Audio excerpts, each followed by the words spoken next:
Hi there. In this morning's service, our gospel reading was from Matthew chapter 13, verses 31 to 33, and verses 44 to 52. And what follows is the sermon that I preached on those verses this morning.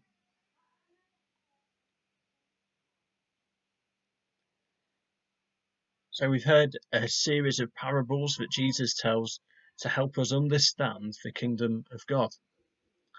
The parable of the mustard seed, the parable of the yeast, the treasure found in the field, the pearl, and the fishing net. Now, on the whole, the kingdom described here is likened to something that is small, that passes unseen, that spreads and is at work even without our involvement, and it forms something surprising considering the humble starting point. Now, we live in a time where we face the effects of something small that spreads against our wishes, an unseen virus that brings chaos, death, and destruction, alongside pain and devastation. However, the kingdom of God that starts small and spreads freely is the complete opposite to a virus. As in its many forms, the kingdom brings transformation, restoration, unexpected joy, beauty, and growth, new life, hope, and justice. We heard in the reading so many ways of describing the kingdom that it's necessary to focus in on a couple of them. So I'm going to address the mustard seed and the yeast. Both are perhaps surprising images to use for a kingdom. Now, when I think of a kingdom, I tend to think of might and strength, power, maybe heavy-handed rule and control, imposed stability, the monarchy, inherited status and wealth. Yet these images that Jesus uses for the kingdom are not like that at all, apart from maybe the one about the fishing net. Now, the mustard seed and the yeast are both living things that lead to growth and expansion, but both are quite the opposite of the image we might have of a mighty king. Yeast and mustard seeds are hardly symbols of strength. They're not really photogenic. You wouldn't class them as being leaders. Now, yeast we use in bread to make it rise. It is mixed in. It is unseen. It makes a big difference. If you forget to put it in the mix, you end up with a flatbread. And if you don't look after your yeast and fail to store it correctly, then it can die. If it gets too hot, it is ruined. And then when it's used, it has no effect.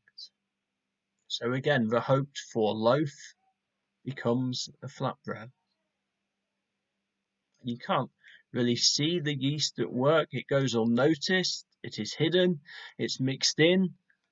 But you can see its effects as it makes a massive difference to the dough, as it expands and even doubles in size as it bubbles away.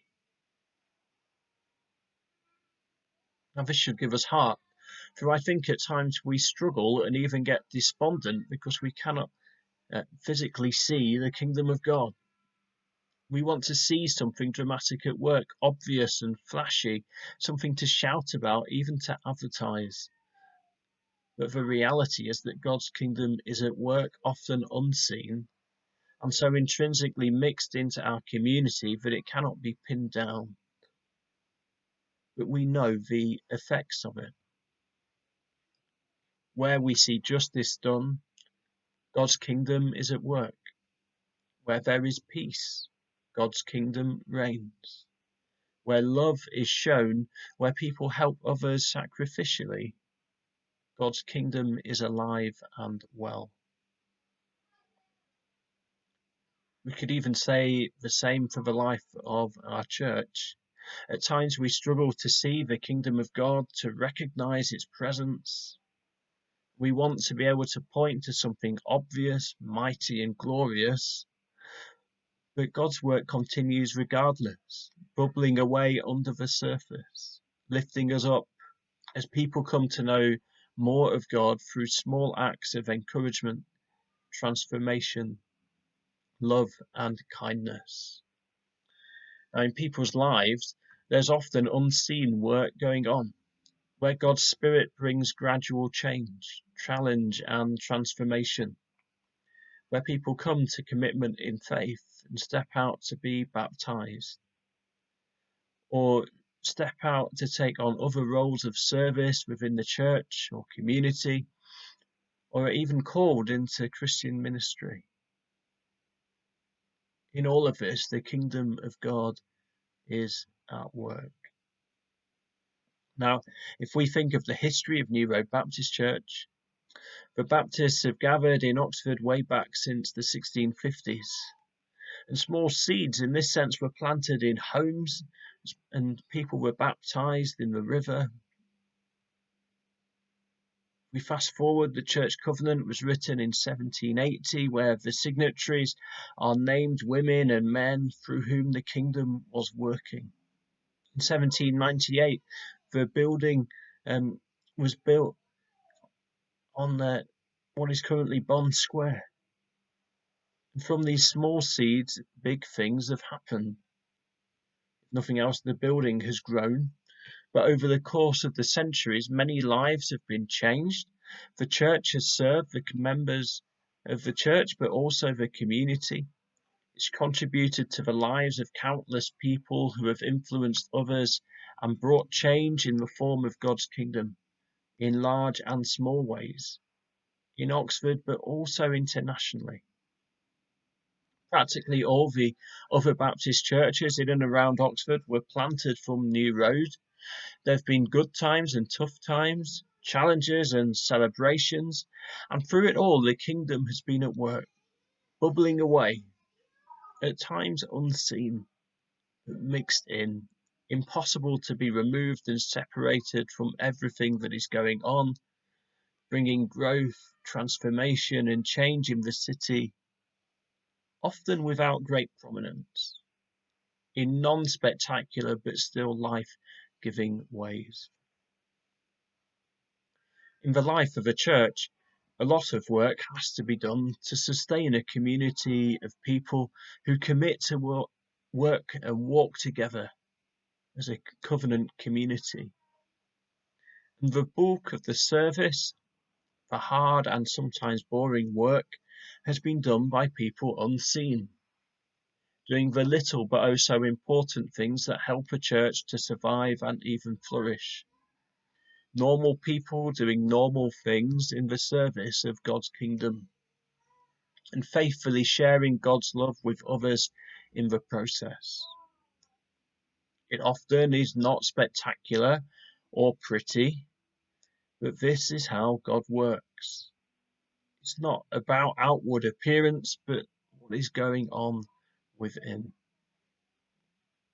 And when we turn to the parable of the mustard seed and how it's said to bring forth a grand tree, I think we often imagine when we hear this parable, or those of us who aren't gardeners at least, we often imagine some great big beautiful tree like a mighty oak, stretching tall into the sky with a thick trunk and sturdy branches. But the mustard seed and the plant that it produces is not like that at all. It's referred to in the parable as a tree, but it's more like a bush. And really, mustard plants spread like a weed. They're not welcome to many people. The little seeds get everywhere. It spreads quick and far. And at the time of Jesus, it was illegal to grow it intentionally. It was and is a pest, worse than dandelions. And the root system grows both wide and deep, and it's hard to get rid of. And the removal of the roots leads to a gaping hole in the soil. Now, Mike Frost, the church planter from Australia, encourages us to think about what holes and gaps would be left in our community if we were forcibly removed or weeded out. What destruction would take place as our root systems pulled away? Who would be left without support? Which organisations would be affected? Would the city even notice? And where gaps would be produced, we can see where we're doing the work of the kingdom, growing like the mustard seed and sharing the love of God. Now, I came across a retelling of this parable in a commentary by John Gaffney, and he rewrites it, kind of getting across the different things that I've been speaking about. So here now the parable of the unwelcome mustard plant.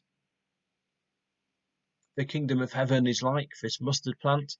It is as if someone, after having seen their small space of earth cleared of nearly all weeds, would leave 2 lone stalks of a mustard plant to live and to blossom and to multiply, granting it a reprieve from its harrowed and winnowed existence. Having begun as the smallest of all seeds, the plant would grow to nearly 5 feet tall, perhaps even 6, and would put forth flowers that would then give birth to thousands of small seeds that could simply float on the wind to other spaces and other bits of earth. There they would find water and dirt and a home for their legs to take root, giving rise to even more stalks of mustard seed that would soon crowd around all planned vegetables and flowers. This quickly growing and multiplying plant, besides providing shade for tomatoes and sharing the nutrients required for beets and broccoli and marigolds, would prove to be a welcoming home for birds and rabbits as they feast on their nearby meals of strawberries and chard. The other gardeners, meanwhile, frightened by the size and speed of growth, try everything in their power to uproot the flowering plant, to stop the spread of seed, and to build fences around their own precious bit of earth. But it is of no use. The mustard seed, once taken root, is impossible to overcome with brute force, incessant weeding, or every attempt to shun its presence.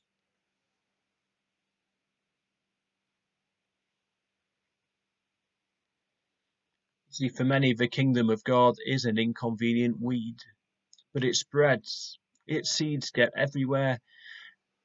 And in this time of lockdown, it has, of course, been a challenging time for our churches. But the kingdom finds a way. The church finds a way to meet, to share the good news, to expand into new areas. It's finally getting to grips with technology. In many countries, of course, Christians are persecuted. Then the church goes underground. People meet in secret. The church still grows. The seed keeps spreading. The roots dig in. This Christian weed cannot be gotten rid of so easily. At times, we could say something similar for this country, where broadcasters and politicians would rather religion just went away and hope that faith would just be practiced behind closed doors and in secret. But this will not happen, or should not happen, because the kingdom of God is not so easy to just remove from public life. God's people will stand up for those facing injustice. They will help those in need, call out for peace, remind others that all people are important and loved by God, and hold those in power to account. This is kingdom work, offering shelter to those in need and spreading far and wide, slowly overcoming the evils of this world. There will be resistance, those who seek to stamp out the kingdom, because it gets in the way and brings a challenge that many people do not like. Those in power don't want people to realise that there's more to this life than making a profit, buying lots of things and dreaming of wealth, that there's more to this life than simply seeking the best for yourself and for your own family or nation at the expense of others. For in God's kingdom we seek the best for all people, whoever they are, wherever they come from. And it all stems from a tiny seed, a seed of hope, a seed of faith. Now, Jesus was once that seed, a king like no other, a humble servant king, willing to die so that others may live. And in that sacrificial act, through his death on the cross, the seeds of the kingdom were sown in such a way that they will never be uprooted and are carried on the wind all over the world, establishing themselves in unexpected places amongst unexpecting people. So God's kingdom spreads quickly and at times out of our control. It's not always pretty by human standards, but it grows regardless.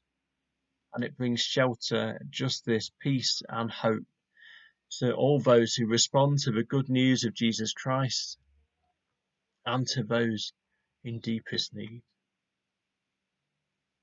I hope and pray in this time as we come out of lockdown, as we seek to work out how best to share the good news of Jesus Christ in a new and changed world, that we would continue to be those who spread this seed, to be those who provide shelter to all those in need, that we might be the kingdom in the city of Oxford.